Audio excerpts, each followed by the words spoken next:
Hello 10th class वाले बच्चों, कैसे हैं आप सब। आशा करता हूँ आप सब स्वस्थ होंगे, मस्त होंगे, खूब मज़े ले रहे होंगे, घर पे खूब बढ़िया से होंगे। मैं शिवम अग्रवाल स्वागत करता हूँ आपके अपने YouTube channel chemistry Guruji classes पर। So we are continuing our lecture series class 10 chapter 1 chemical reaction and equation, and this is lecture 5 of our lecture series chemical reaction and equation. तो अब तो देखिए, लास्ट लेक्चर में जो हमने किया था, लास्ट लेक्चर में हमने बिल्कुल ये चैप्टर कंप्लीट कर लिया था। कंप्लीट कैसे, मतलब थ्योरेटिकल बेसिस पे इसको कंप्लीट कर लिया था। जितने भी इसके अंदर कॉन्सेप्ट थे वो सब हमने पढ़ लिए थे। अब इस चैप्टर में हमारा क्या बचा है, इस चैप्टर में हमारा बचा है सिर्फ क्वेश्चन प्रैक्टिस। और क्वेश्चन के कौन कौन सी प्रैक्टिस हम करेंगे, जितने भी क्वेश्चन आपके एनसीईआरटी में दे रखे हैं एक एक क्वेश्चन हम प्रैक्टिस करेंगे। कोई क्वेश्चन छूटना नहीं चाहिए, क्योंकि आपको पता है एनसीईआरटी आपकी एग्ज़ाम पॉइंट ऑफ व्यू से बहुत ज़्यादा इम्पोर्टेंट है। और मैं ये आपको यकीन दिलाना चाहता हूँ कि बोर्ड एग्ज़ाम में आपका एनसीईआरटी से बाहर एक भी क्वेश्चन नहीं जा सकता। ये मैं 100% यकीन के साथ, गारंटी के साथ कह सकता हूँ। जो हमारा बोर्ड का पेपर बनता है वो एनसीईआरटी से बाहर नहीं बनता। तो आपको सिर्फ एनसीईआरटी फॉलो करनी है, और जो मैं लेक्चर्स पढ़ा रहा हूँ इस तरीके से पढ़ा रहा हूँ कि यहाँ से क्वेश्चन बाहर आपका नहीं आ सकता। तो अब हमारे जो क्वेश्चन प्रैक्टिस करने हैं वो एनसीईआरटी के क्वेश्चन प्रैक्टिस करने हैं। एनसीईआरटी में आपके दो टाइप्स के क्वेश्चन दे रखे हैं। एक तो आपके चैप्टर के बीच में क्वेश्चन दे रखे हैं जिनको हम इंटेक्स क्वेश्चन भी बोलते हैं, और एक चैप्टर के बाद आपको क्वेश्चन दे रखे हैं जिनको हम बोलते हैं एक्सरसाइज क्वेश्चन। तो आज की जो वीडियो रहेगी हमारी लेक्चर 5 जो रहेगा, इसमें हम प्रैक्टिस करेंगे इंटेक्स क्वेश्चन। तो आज की वीडियो में हम इंटेक्स क्वेश्चन बिल्कुल ख़त्म कर लेंगे, निपटा लेंगे, और इसके बाद आपके दो लेक्चर्स और आएंगे, लेक्चर 6, लेक्चर 7, जिसमें हम क्या करेंगे, एक्सरसाइज क्वेश्चन प्रैक्टिस करेंगे एनसीईआरटी के इस चैप्टर के।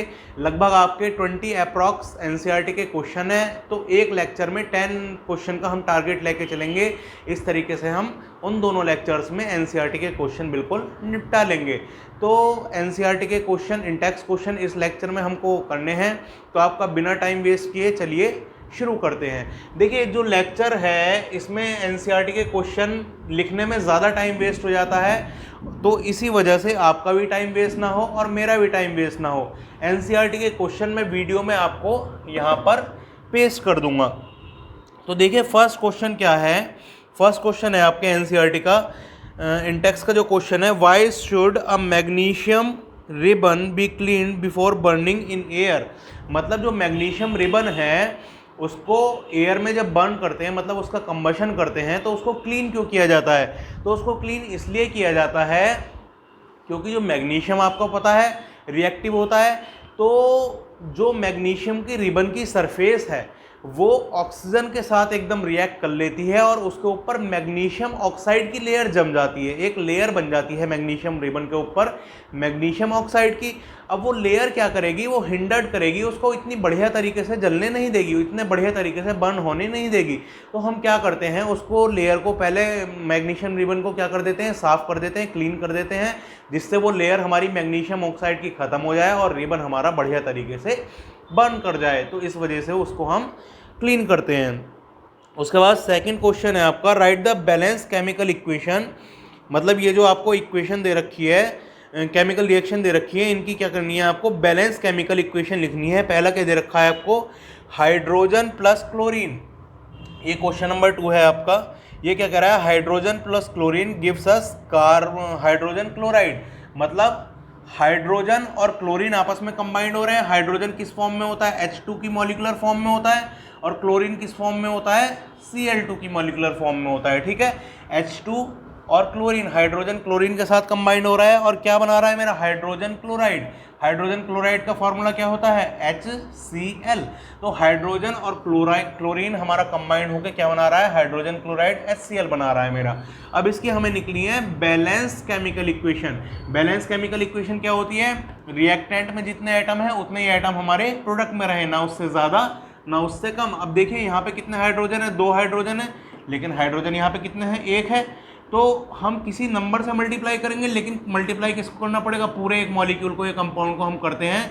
तो इसको 2 से अगर मैं मल्टीप्लाई कर दूं तो हाइड्रोजन कितने हो गए मेरे, यहाँ पे 2 हो गए, और यहाँ पे हाइड्रोजन कितने हैं, 2। हाइड्रोजन बैलेंस हो गए।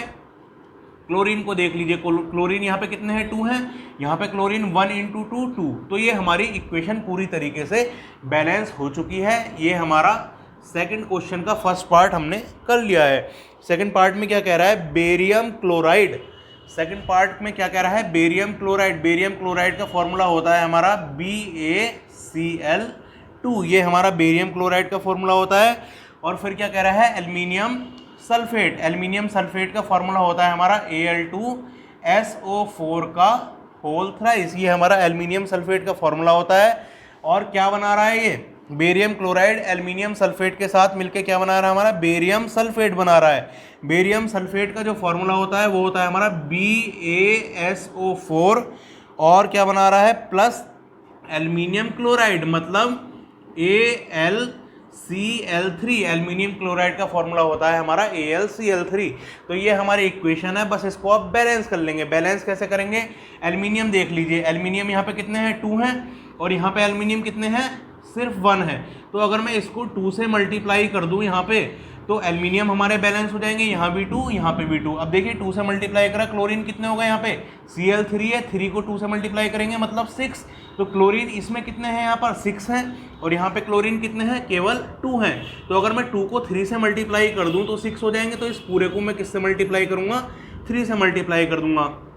तो मेरे क्लोरीन कितना होगा, 3 2 6, और यहाँ पे भी क्लोरीन कितना होगा, 3 2 6। एल्युमिनियम और क्लोरीन मेरे बैलेंस हो चुके हैं। अब देखिए बेरियम को देख लीजिए, बेरियम कितने हैं यहाँ पे, Ba कितने हैं यहाँ पर, 3 हैं, लेकिन यहाँ पे बेरियम कितना है भाई, 3 से मल्टीप्लाई हो रहा है 1, तो 3 बेरियम है। इधर कितना है बेरियम, Ba, यहाँ पे सिर्फ एक ही है। तो इसको भी अगर मैं 3 से मल्टीप्लाई कर दूँ, 3 बेरियम हो गए, तो बेरियम भी मेरे बैलेंस हो गए। SO4 देख लीजिए, SO4 मेरे यहाँ पे कितने हैं, 1 है, और 1 को 3 से मल्टीप्लाई करूँगा मतलब 3, और SO4 यहाँ पे 3 से मल्टीप्लाई हो रहा है, तो SO4 मतलब 3। तो सब कुछ यहाँ पे बिल्कुल बैलेंस हो चुका है, एक एक एटम आपका बैलेंस हो गया। तो ये है आपकी balance chemical equation. Barium chloride जब आपका एल्युमिनियम सल्फेट से रिएक्ट करता है, क्या देता है, बेरियम सल्फेट और एल्युमिनियम क्लोराइड। अब बात ये है कि उसने कह तो दिया बेरियम क्लोराइड एल्युमिनियम सल्फेट। अब आप सोचेंगे कि सर ये फॉर्मूला याद करना पड़ेगा, तो इसके भी मैं आपको बता देता हूँ कैसे इसको समझेंगे। अगर वो बेरियम क्लोराइड कह रहा होगा, आपने 9th क्लास में पढ़ा था कि फॉर्मूला क्रॉस मल्टीप्लिकेशन से बनता है, तो बस वही वाली चीज़ लगानी है। बेरियम क्लोराइड कह रहा है, क्या कह रहा है, बेरियम क्लोराइड। अब आपको पता है बेरियम जो होता है, बेरियम की वैलेंसी कितनी होती है, वैलेंसी होती है इसकी 2, और क्लोरीन की वैलेंसी कितनी होती है, 1।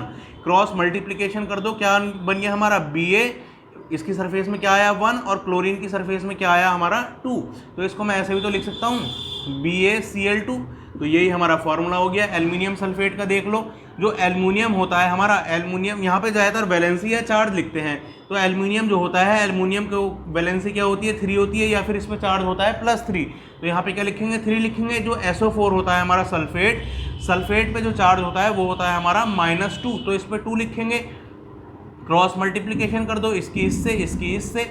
एल्युमिनियम की सरफेस में क्या आ जाएगा, 2, और सल्फेट की सरफेस में क्या आ जाएगा हमारा, 3। इसी तरीके से हम बेरियम सल्फेट और एल्युमिनियम क्लोराइड भी हम बना सकते हैं। एल्युमिनियम क्लोराइड का देख लीजिए कैसे बनाएंगे। एल्युमिनियम क्या आपको पता है कितना होता है, 3 होता है, और क्लोरीन का आपको पता है वैलेंसी कितनी होती है, 1 होती है। क्रॉस मल्टीप्लिकेशन कर दो, क्या बन जाएगा हमारा, AlCl3। तो इस तरीके से ये फॉर्मूला हमारा बनता है। रटने की ज़रूरत नहीं है, सिर्फ कॉन्सेप्ट को बेसिक्स में जाइए इसके बिल्कुल, कि कहाँ से इसकी स्टार्टिंग हुई है, वैलेंसी से और चार्ज से स्टार्टिंग हुई है, वही लिखिए, क्रॉस मल्टीप्लिकेशन करिए और फॉर्मूला हमारा बन जाएगा। फॉर्मूला लिखेंगे यहाँ पे, उसके बाद क्या करेंगे, रिएक्टेंट और प्रोडक्ट के इक्वेशन को हम बैलेंस कर लेंगे। जितने नंबर हमारे एटम रिएक्टेंट में है, उतने नंबर हमारे एटम प्रोडक्ट में होने चाहिए। और हम आपको बैलेंस करना मैंने बता ही दिया था किस तरह से बैलेंस करेंगे। क्या करेंगे, किसी ऐसे नंबर से मल्टीप्लाई करेंगे पूरे कंपाउंड या मॉलिक्यूल को जिससे वो हमारा एटम बैलेंस हो जाए। लेकिन ये ध्यान रखना है कि उससे पहले हमें लगाना है वो नंबर। ऐसा नहीं है कि अगर मुझे यहाँ पे Al2 करने तो Al के नीचे 2 लगा दूंगा, ऐसे कभी नहीं लगता, फॉर्मूला हमारा बेकार हो जाएगा। फॉर्मूला जो था वो तो हमारा फॉर्मूला रह नहीं है, पूरे को मल्टीप्लाई करना पड़ेगा। इतनी बात आई समझ में। तो ये आपका क्वेश्चन नंबर 2 सॉल्व हो चुका है। अब क्वेश्चन नंबर 3 की मैं बात करता हूँ। इसमें भी आपको क्या करना है, right a balance chemical equation with state symbol for the following.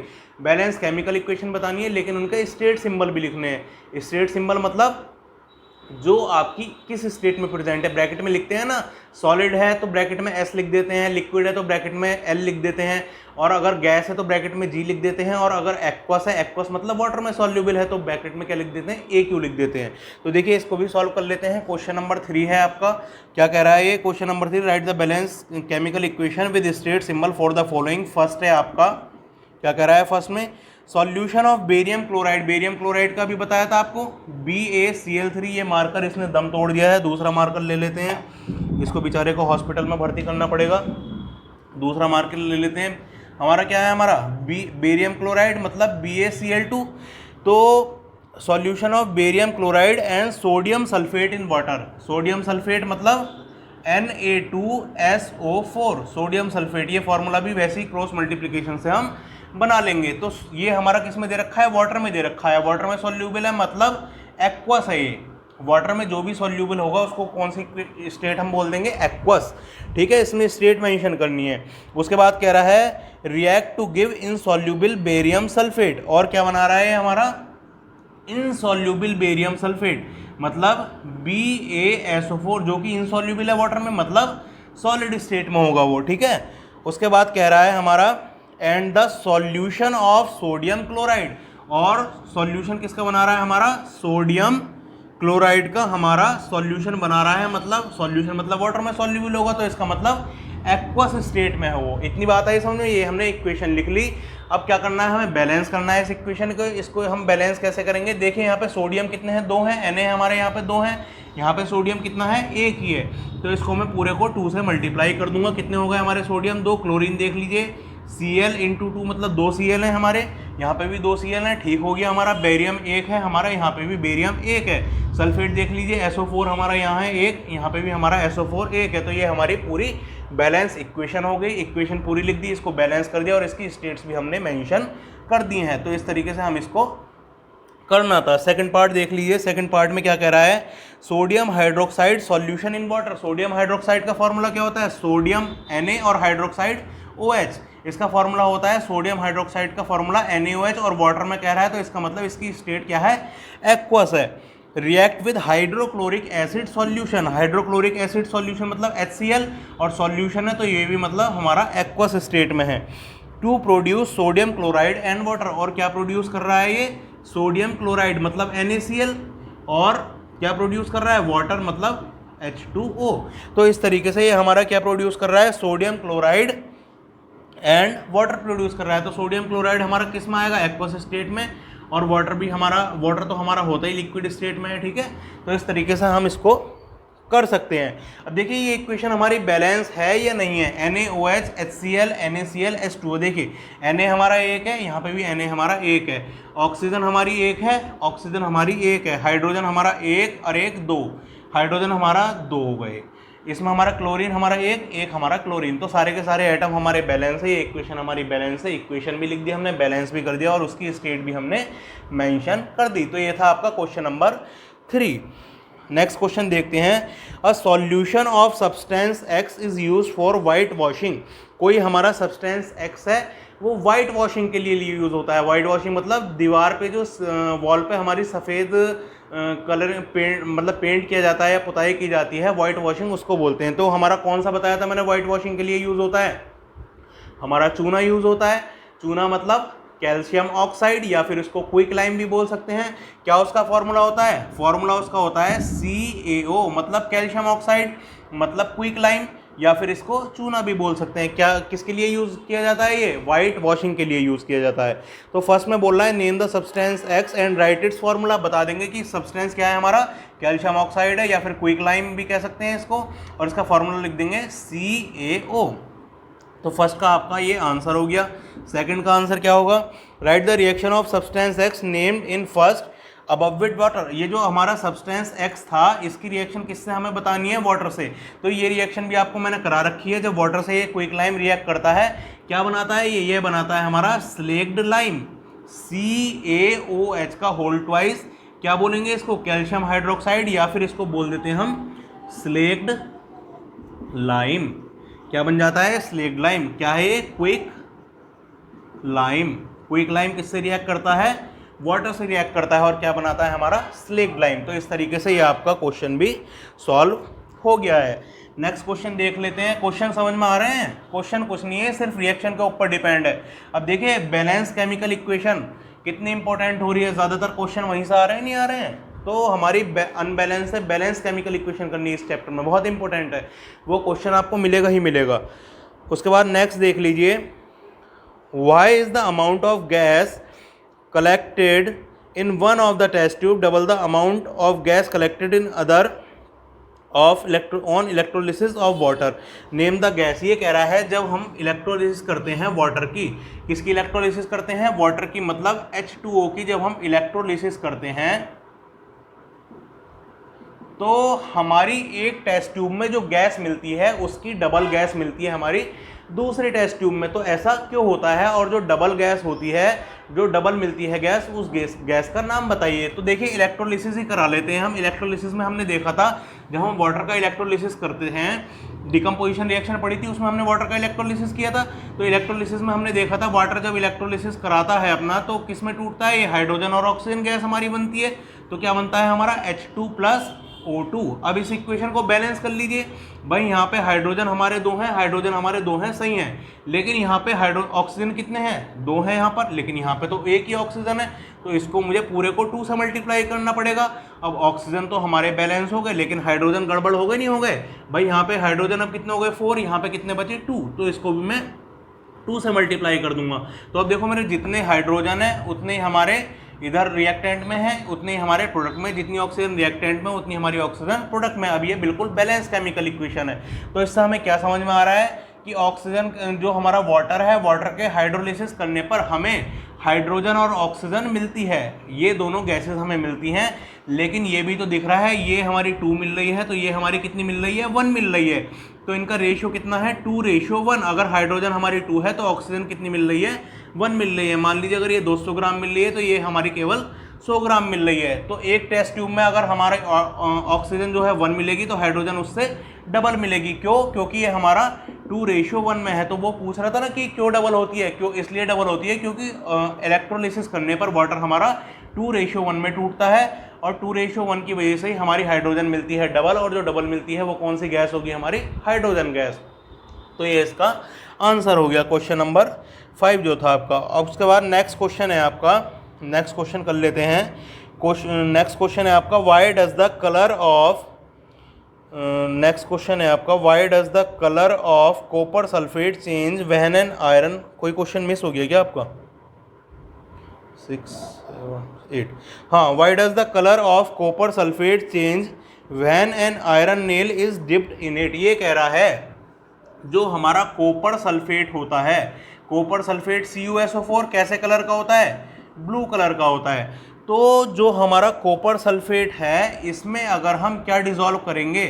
इसमें अगर हम आयरन को डिसॉल्व करेंगे, मतलब आयरन नेल मतलब कील जो होती है आयरन की, उसको डिसॉल्व करेंगे, उसमें इसको डाल देंगे, तो हमारा कॉपर सल्फेट का कलर चेंज हो जाता है। क्यों चेंज होता है और किस कलर का हो जाता है ये आपसे पूछ रहा है। तो इसकी रिएक्शन लिख लेते हैं। कॉपर सल्फेट जब हम उसमें आयरन को डालेंगे, कील को डालेंगे, तो क्या होता है? डिस्प्लेसमेंट रिएक्शन होती है। क्यों? क्योंकि आयरन हमारा कॉपर से ज़्यादा रिएक्टिव होता है एक्टिविटी सीरीज के अकॉर्डिंग। तो आयरन जो है हमारा कॉपर को डिस्प्लेस कर देता है और कॉपर को अकेला कर देता है, उसकी पोजीशन पर खुद आके बैठ जाता है। क्या बन जाएगा हमारा? FeSO4 बन जाएगा हमारा, और कॉपर ये हमारा बेचारा अलग हो गया। तो ये हमारी इस तरीके से डिस्प्लेसमेंट रिएक्शन होती है, जिसकी वजह से आपका कलर चेंज हो जाता है। और CuSO4 जो है, CuSO4 का आपका कलर ब्लू कलर से आपका थोड़ा सा लाइट ग्रीनिश कलर का हो जाता है, और जो आपकी आयरन की नेल है उसके ऊपर एक लेयर जम जाती है ब्राउनिश कलर की, जो कि कॉपर की लेयर होती है। तो इस तरीके से डिस्प्लेसमेंट रिएक्शन इसमें अकर होती है और कलर चेंज भी उसकी वजह से आता है। उसके बाद नेक्स्ट क्वेश्चन देख लेंगे। नेक्स्ट क्वेश्चन है आपका क्वेश्चन नंबर आपका ये है next question, given example of an double displacement reaction other than one between barium chloride and sodium sulphate. एक तो आपको मैंने डिस्प्लेसमेंट रिएक्शन कराई थी बेरियम क्लोराइड और सोडियम सल्फेट की, जब डबल डिस्प्लेसमेंट रिएक्शन कराई थी उसका एग्जाम्पल कराया था। लेकिन ये पूछ रहा है, ये कह रहा है कि उससे अलग कोई एग्जाम्पल दीजिए। तो उससे अलग हम एग्जाम्पल दे सकते हैं, दे देंगे भाई एग्जाम्पल। मान लीजिए मेरा क्या एग्जाम्पल देंगे? Silver nitrate. सिल्वर नाइट्रेट क्या होता है? सिल्वर होता है हमारा Ag और नाइट्रेट होता है हमारा NO3। सिल्वर नाइट्रेट की रिएक्शन करा दो हमारी कॉमन सॉल्ट से, मतलब सोडियम क्लोराइड मतलब NaCl से हम इसकी रिएक्शन करा देंगे, डबल डिस्प्लेसमेंट करा दीजिए। Ag हमारा किसको डिस्प्लेस कर देगा? Na को, और NO3 हमारा किसको डिस्प्लेस कर देगा? Cl को। तो हमारा क्या बन जाएगा? AgCl plus NaNO3। Double displacement हो गया ना, Ag हमारा Cl के साथ आ गया, NO3 हमारा Na के साथ आ गया। तो ये भी हमारा किसका एग्जाम्पल है? डबल डिस्प्लेसमेंट रिएक्शन का एग्जाम्पल है। इतनी बात आई समझ में? उसके बाद नेक्स्ट क्वेश्चन है, identify the substance oxidise and reduce identify the substance oxidise and the substance reduce in the following reaction. आपको बताना है ये जो नीचे रिएक्शन दे रखी हैं इनमें कौन सा हमारा सब्सटेंस ऑक्सीडाइज हो रहा है, कौन सा हमारा सब्सटेंस रिड्यूस हो रहा है। रिएक्शन लिख लेते हैं। रिएक्शन क्या कह रहा है? ये पहली रिएक्शन है आपकी 4Na solid plus O2 gas gives us 2Na2O solid. और जो दूसरी रिएक्शन है, दूसरी रिएक्शन भी हाथों हाथ लिख लेते हैं। क्या है हमारी? CuO solid plus H2 gas gives us Cu solid plus H2O liquid. ये कह रहा है। अब हम बताना है किसका हमारा ऑक्सीडेशन हो रहा है, किसका हमारा रिडक्शन हो रहा है। तो देखिए ऑक्सीडेशन में मैंने आपको क्या बताया था? Addition of oxygen. जहां पर ऑक्सीजन ऐड हो रहा होगा वहां पर ऑक्सीडेशन, और ऑक्सीजन रिमूव हो रहा होगा तो रिडक्शन। हाइड्रोजन की टर्म में मैंने क्या बताया था? हाइड्रोजन ऐड हो रहा होगा तो रिडक्शन, और हाइड्रोजन रिमूव हो रहा होगा तो ऑक्सीडेशन। तो देख लेते हैं। Na है, Na में हमारा क्या ऐड हो रहा है? ऑक्सीजन ऐड हो रहा है। ऑक्सीजन ऐड होकर Na के साथ हमारा ऑक्सीजन ऐड हुआ, तो Na का क्या हुआ मेरा? तो ऑक्सीडेशन हो रहा है। Na के साथ हमारा ऑक्सीडेशन, Na जो है Na में हमारा ऑक्सीजन ऐड हो रहा है, तो Na का क्या हो रहा है मेरा? ऑक्सीडेशन। और ऑक्सीजन का क्या हो रहा होगा? जब Na का ऑक्सीडेशन, तो ऑक्सीजन का क्या हो रहा होगा मेरा? रिडक्शन हो रहा होगा। रिडक्शन किसका हो रहा है? हमारा ऑक्सीजन का। इतनी बात आई समझ में? Na के साथ हमारा ऑक्सीजन ऐड हुआ, तो इसका मतलब Na का क्या हो रहा है? ऑक्सीडेशन। और जब Na का ऑक्सीडेशन, तो दूसरे वाले का क्या हो रहा होगा? हमारा रिडक्शन। इसको देख लीजिए, CuO इसके साथ हमारा ऑक्सीजन ऐड है, लेकिन यहाँ पे देख लीजिए इसके साथ ऑक्सीजन ऐड नहीं है। इसका मतलब CuO में से ऑक्सीजन हमारा रिमूव हो गया है, ऑक्सीजन हमारा निकल गया, माइनस ऑक्सीजन हो गया। तो CuO का क्या हो रहा है मेरा? रिडक्शन हो रहा है, क्योंकि ऑक्सीजन निकल गया है हमारा। और H2 में क्या है? H2 हमारा अकेला है, लेकिन यहाँ पे ऑक्सीजन इसमें ऐड हो गया है, तो H2 में मेरा क्या हो गया है? प्लस O हो गया है। तो H2 का मेरा क्या हो गया है यहाँ पर? ऑक्सीडेशन। समझ में आई बात? किसका ऑक्सीडेशन हो रहा है, किसका रिडक्शन हो रहा है। तो इस तरीके से जितने भी हमारे इंटेक्स क्वेश्चन थे इस चैप्टर के, वो हमने सारे फिनिश कर लिए हैं इंटेक्स क्वेश्चन। अब बचे हैं हमारे एक्सरसाइज के क्वेश्चन, जो कि आपके 20 एक्सरसाइज के ऑलमोस्ट क्वेश्चन है। अप्रॉक्स आई थिंक 20 क्वेश्चन होंगे, और वो बिल्कुल आने वाले 2 लेक्चर्स में हम निपटा लेंगे क्वेश्चन। तो आपके कितने टोटल लेक्चर्स हुए भाई? 4 लेक्चर्स में हमने थ्योरी निपटा ली, कॉन्सेप्ट निपटा लिए। उसके बाद 1 लेक्चर, ये जो आपका 5th लेक्चर है, इसमें हमने इंटेक्स क्वेश्चन कर लिए, और 2 लेक्चर्स आने वाले आपके NCERT एक्सरसाइज क्वेश्चन के। तो ये चैप्टर आपका टोटल 7 लेक्चर्स में खत्म हो गया। और ये भी नहीं कि मैंने बहुत कम कराया है, आपको जल्दी जल्दी निपटा दिया है, बिल्कुल आपको डीपली पढ़ाया है, 100% पढ़ाया है, एक एक क्वेश्चन पढ़ाया है। तो मतलब बिल्कुल सब कुछ आपको पढ़ाया जा रहा है, और बहुत कम टाइम में आपको पढ़ाया जा रहा है। तो 7 लेक्चर्स में, और लेक्चर्स मेरे ज़्यादा देर के होते भी नहीं है, 20 मिनट के ऑलमोस्ट आपके लेक्चर्स होते हैं, और बिल्कुल बहुत बढ़िया तरीके से आपको पढ़ाया जा रहा है। और यकीन मानिए, सिर्फ आप इन लेक्चर्स को ही फॉलो कर लेंगे तो आपका केमिस्ट्री में 1 मार्क्स भी नहीं जाएगा, इस बात की मैं गारंटी देता हूँ। और बात रही नोट्स की, नोट्स मैंने आपको टेलीग्राम ग्रुप में अपने शेयर कर दिए हैं, जिसका लिंक आपको डिस्क्रिप्शन में मिल जाएगा। और वो नोट्स जो होंगे बिल्कुल इस तरीके के नोट्स हैं, परफेक्ट नोट्स हैं, 100% आपको वो नॉलेज देंगे। और जिस पैटर्न से वो नोट्स बनाए गए हैं, वो पैटर्न बिल्कुल बोर्ड को फॉलो करता है, और उस पैटर्न से आप लिख के आएंगे तो 1 मार्क्स भी आपका नहीं कर सकता। इतने बढ़िया तरीके से वो नोट्स मैंने डिज़ाइन किए हैं, तो वो नोट्स भी आप जाके डाउनलोड कर सकते हैं। और मैं सिर्फ आपसे यही कहना चाहूँगा, कोई रेफरेंस बुक नहीं, कोई NCERT बुक नहीं, और कुछ भी नहीं फॉलो करें, आप किसी भी टीचर के नोट्स अगर ना भी लें और सिर्फ मेरे लेक्चर्स देखें और उन नोट्स को पढ़ें, मैं गारंटी देता हूं केमिस्ट्री में आपके 100% मार्क्स आने वाले हैं। बिल्कुल हम 100% मार्क्स स्कोर करने वाले हैं। इस तरीके से आपको पढ़ा के चल रहे हैं हम। और आपका चैप्टर जो है आपका 7 लेक्चर्स में मैंने ख़त्म कर दिया है, तो इसे लगा के चलिए आप 7 लेक्चर्स में आपके चैप्टर ख़त्म होने वाले हैं और वीकली आपको 2 लेक्चर्स मिलते हैं। तो इस तरीके से 3 महीने में बिल्कुल हम 10th की केमिस्ट्री निपटा लेंगे। तो केमिस्ट्री में मेरी तरफ से बिल्कुल बेफिक्र हो जाइए आप, और केमिस्ट्री में सिर्फ इस चैनल को फॉलो करेंगे तो आप केमिस्ट्री में अपनी तरफ से भी बेफिक्र हो जाइए। आप 100% स्कोर करने वाले हैं। अगर आपको मेरी वीडियोस पसंद आती हैं, अच्छी लगती हैं, तो कृपया वीडियो को लाइक किया कीजिए, सब्सक्राइब कीजिए चैनल को और शेयर कीजिए अपने दोस्तों के साथ, ताकि वो भी free of cost quality education का बेनिफिट ले सकें। हम आपके साथ बिल्कुल 100% मेहनत कर रहे हैं। बस वापसी में इतना चाहते हैं कि आपका भविष्य उज्जवल हो। आपका भविष्य उज्जवल होगा तो हमें बहुत खुशी होगी। Thank you so much for watching this video. Happy learning.